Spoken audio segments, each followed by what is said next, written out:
ഇന്ന് ഞാൻ കുറച്ച് മൈസൂർ പഴം എടുത്തിട്ടുണ്ട്. 1/2 കിലോ മൈസൂർ പഴം എടുത്തത്. എന്തുകൊണ്ടാണ് ഇതിനെ മൈസൂർ പഴം എന്ന് വിളിക്കുന്നത് എനിക്കറിയില്ല. നമ്മളെ നാട്ടിൽ ഇതിന് മൈസൂർ പഴം എന്ന് പറയും, വേറെ ഓരോ നാട്ടിൽ ഓരോരോ പഴം എന്നായിരിക്കും ഇതിൻ്റെ പേരുണ്ടാവുക. അപ്പോൾ ഞാനിത് ഇതുകൊണ്ട് എന്താ സംഭവം ഉണ്ടാക്കുന്നതെന്ന് പറഞ്ഞാൽ വൈകിട്ടത്തെ കട്ടൻ ചായക്ക് വേണ്ടിയിട്ട് ചെറിയൊരു നുള്ളിയിട്ട അപ്പം മാതിരിയുള്ള ഒരു സംഭവം ഉണ്ടാക്കുന്നതാണ്. അതിന് വേണ്ടിയിട്ട് എടുക്കുന്ന സാധനം റേഷൻ പീടികയിലുള്ള കുറച്ചൊരാട്ടപ്പൊടി, അതാകുമ്പോൾ കുറച്ച് മുരുമുരുപ്പുണ്ടാവും. പിന്നെ കുറച്ച് മൈദപ്പൊടി, പിന്നെ വെളിച്ചെണ്ണേൻ്റെ അകത്തല്ല ചുടുന്നത്, ഞാൻ ഓയിലിൻ്റെ അകത്താണ് ചുടുന്നത്. വെല്ലം ഉരുക്കി വെച്ചിട്ടുണ്ട്. കുറച്ച് ജീരകപ്പൊടിയോ ഏലക്കപ്പൊടിയോ ഇടും.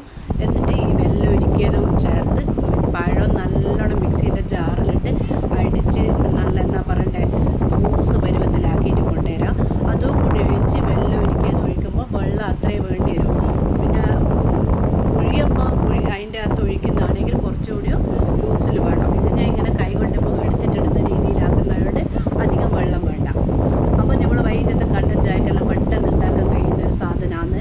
ഈ സംഭവങ്ങൾ വീട്ടിലുണ്ടെങ്കിൽ നമുക്ക് പെട്ടെന്ന് ഉണ്ടാക്കാൻ പറ്റും. പിന്നെ അത് മാത്രമല്ല, ഈ മൈസൂർ പഴം എന്ന് പറയുന്നത് അപ്പത്തിൻ്റെ പ്രധാനപ്പെട്ട ഒരു പഴമാണ്. വേറെ ഏത് പഴം കൂട്ടി കഴിഞ്ഞാലും ഈ മൈസൂർ പഴം കൂട്ടിയ രുചിയൊന്നും കിട്ടില്ല. അപ്പം ഞാനിത് കൂട്ടൊരു 10 മിനിറ്റ് നേരം പൊതിരാൻ വെച്ചിട്ടുണ്ട്. അപ്പോൾ അത് കഴിഞ്ഞതിന് ശേഷം അടുപ്പത്തൊരു പാൻ വെച്ച് ഓയിൽ ഒഴിച്ച് കഴിഞ്ഞാൽ നമുക്ക് ഇഷ്ടമുള്ള രീതിയിൽ എടുത്തിടുക.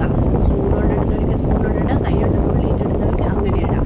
കൈ കൊണ്ട് എടുത്തിട്ടിടുമ്പോൾ കൈയൊന്ന് ആദ്യം നല്ല വെള്ളത്തിലൊന്ന് മുക്കിക്കളയണം. നനഞ്ഞ് കഴിഞ്ഞാൽ കൈൻ്റെ മുകളിൽ മാവ് പറ്റി പിടിക്കില്ല.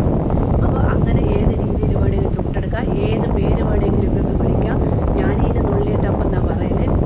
അപ്പോൾ വൈകിട്ടത്തെ ചായക്ക് ഒരു അടിപൊളി ഒരു കൂട്ടരായിട്ട് നിങ്ങളെല്ലാവരും ഇങ്ങനെ ഒന്ന് ചെയ്ത് നോക്ക്. വലിയൊരു സംഭവങ്ങളൊന്നും വേണ്ട ഇതിന്.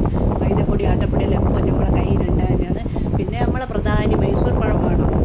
അപ്പോൾ അതും കൂടി ഉണ്ടെങ്കിൽ അടിപൊളി ഒരു ചായക്കൂട്ടൽ വൈകുന്നേരത്തെ ഉണ്ടാക്കിയെടുക്കാൻ പറ്റും. അപ്പോൾ നാളെ